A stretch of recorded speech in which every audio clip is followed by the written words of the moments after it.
Police যদি তার যে দায়িত্ব ছিল তা পালন করত তাহলে ধর্ষণই হতো না।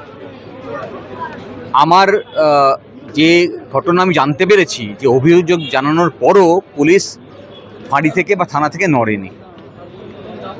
আমি খুশি হতাম যদি অভিযোগ পাওয়ার সঙ্গে সঙ্গে পুলিশ চারিদিকে খুঁজতে শুরু করত এবং অপরাধ সংঘটিত হওয়ার আগে মেয়েটিকে উদ্ধার করত।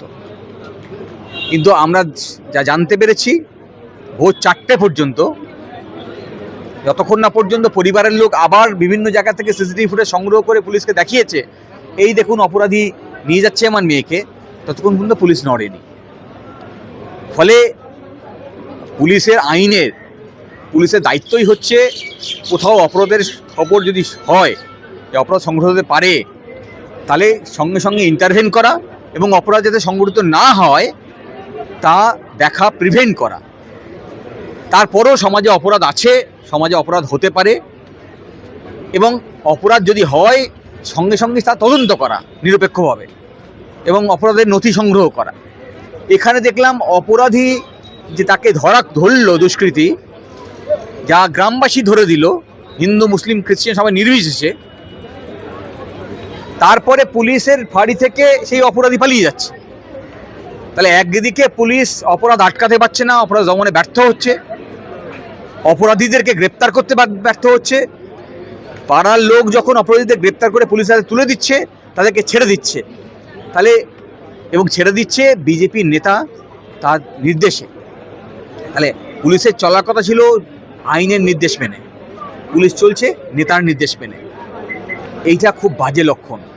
দীর্ঘদিন ধরে এই ঘটনা চলছে পশ্চিমবঙ্গে, ক্ষমতার পরিবর্তন হয়েছে, কিন্তু এখন আমি যা দেখতে পাচ্ছি শুভেন্দু অধিকারী মমতার বিরুদ্ধে যে অভিযোগগুলো নিয়ে রাস্তায় লড়েছিল, তিনি ক্ষমতায় এসে ঠিক মমতার পথ প্রদর্শন যে পথ দেখিয়ে গেছেন সেই পথ ধরেই উনি চলছেন এবং বোধহয় খুব সঙ্গত কারণেই, কারণ এক দলেই ছিলেন, তারই নেত্রী ছিল, নেত্রী যা শিখিয়ে এসেছিলেন সেদিন, আজকে মুখ্যমন্ত্রী সেদিন সেটাই রূপায়ণ করছেন। বিচার হবে, কিন্তু আপনারা আন্দোলন করলে বিষয়টা বিভ্রান্ত করে দিচ্ছেন। বিচার করতে গেলে আগে আপনাকে তার প্রমাণ করতে হয় যে আপনি নিরপেক্ষ। আপনি যখন থানা থেকে অপরাধীদেরকে মুক্ত করে দিচ্ছেন এবং তা শাসক দলের নেতার নির্দেশে, সেটাই প্রমাণ করে যে আপনি নিরপেক্ষ নন। এরপরে মানুষ কিভাবে আস্থা রাখবে আপনার উপরে? আপনি বলছেন সকালবেলা ধরবো বিকালে খরচ করব, এটা তো আইনের শাসন নয়। আমরা তো বলছি আইনের শাসন প্রতিষ্ঠা করুন। তাহলে আইনের শাসন প্রতিষ্ঠা করতে গেলে যা আইন আছে সেই আইন মেনে আপনার নথি সংগ্রহ করতে হবে, অপরাধীদের ধরতে হবে, তদন্ত শেষ করতে হবে এবং ট্রায়াল শেষ করতে হবে। এইটা আপনার কাজ, আপনি সে কাজ করছেন না। আপনি বলছেন সকালবেলা ধরে বিকালে খরচ করব। আরে ভাই, সকালবেলা ধরে বিকালে খরচ করবো যদি এই ঘটনা করতেন তাহলে তো মব লিঞ্চিংটাই হতো না। আপনি তো মব লিঞ্চিংয়ে সরাসরি ইন্ধন জুগিয়েছেন। মুখ্যমন্ত্রী যদি সরাসরি ইন্টারভেন করতেন সকালবেলায়, আর যদি অপরাধীদের ধরা নিশ্চিত করতেন, তাহলে তো ওই যে ছেলেটি যে অপরাধ করেছে সে অপরাধ হলেও তাকে আইনের আওতায় নিয়ে এসে বিচার করতে হবে। তার তো মব লিঞ্চিংয়ে মরার কথা নয়। এটা আমাদের আইনের শাসন হলো না। আমরা চাই না কেউ মব লিঞ্চিংয়ে মরুক, আমরা চাই আইনের শাসন প্রতিষ্ঠিত হোক। তাহলে আপনি যদি সকালে ইন্টারভেন করতেন, পুলিশকে নির্দেশ দিতেন, তাই তো অপরাধী পালাতো না।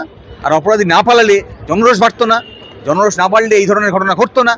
এখন আপনি আগামী দিনে প্রতিবাদীদের ধরছেন নাকি অপরাধীদের ধরছেন, এটা দেখা খুব জরুরি। মুখ্যমন্ত্রী বলছে যে কিছু মানুষ তারা ভোটে হেরে গেছিল, ঘরে ঢুকে গেছিল, তারা বাইরে বের গেছে, বেরিয়ে এরকম কমিউনাল অ্যাঙ্গেল লাগাচ্ছে, তাদেরও ব্যবস্থা হবে। মুখ্যমন্ত্রী চিরকালই কমিউনাল অ্যাঙ্গেলে কথা বলে এসছেন।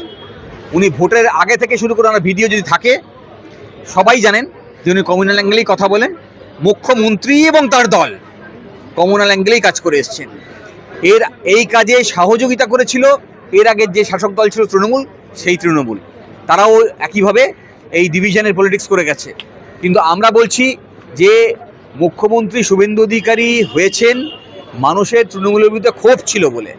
এখন তিনি যদি তার সেই পূর্বের নেত্রীর কথা বা পূর্বের নেত্রীর পথ দেখানো পথ ধরেই শাসন চালান, তাহলে মানুষ মমতাকে আর শুভেন্দুকে আলাদা করে আর দেখবে না, একই রাস্তা দিয়ে দেখবে, একই ভাবনা দিয়ে দেখবে।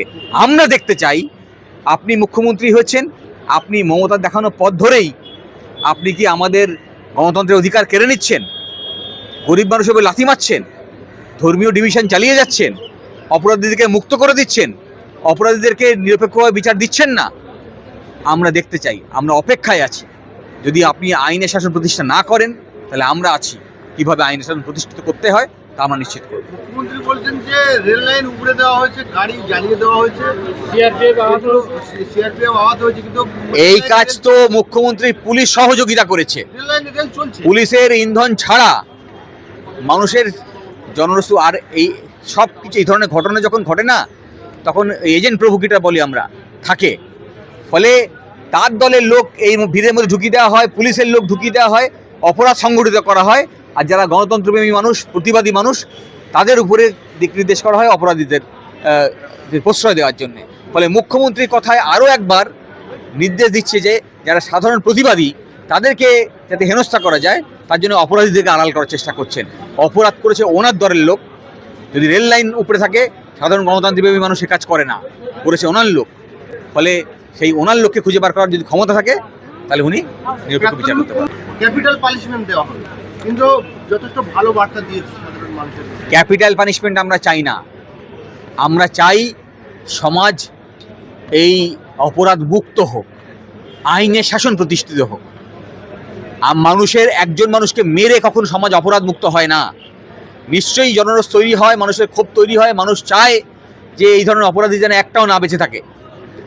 আমরা চাই যে সমাজ আইনের নিরিখে চলুক, দেশ আইনের নিরিখে চলুক, রাজ্য আইনের নিরিখে চলুক।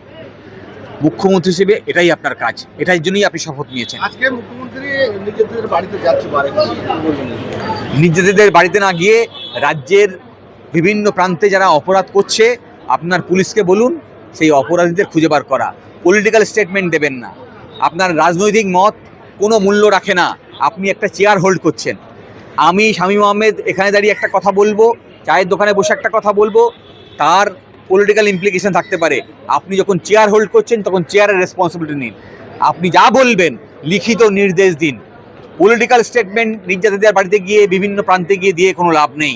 আমরা চাই রাষ্ট্র কী ব্যবস্থা নিচ্ছে, রাষ্ট্রের দায়িত্বে যিনি আছেন তার হাত দিয়ে।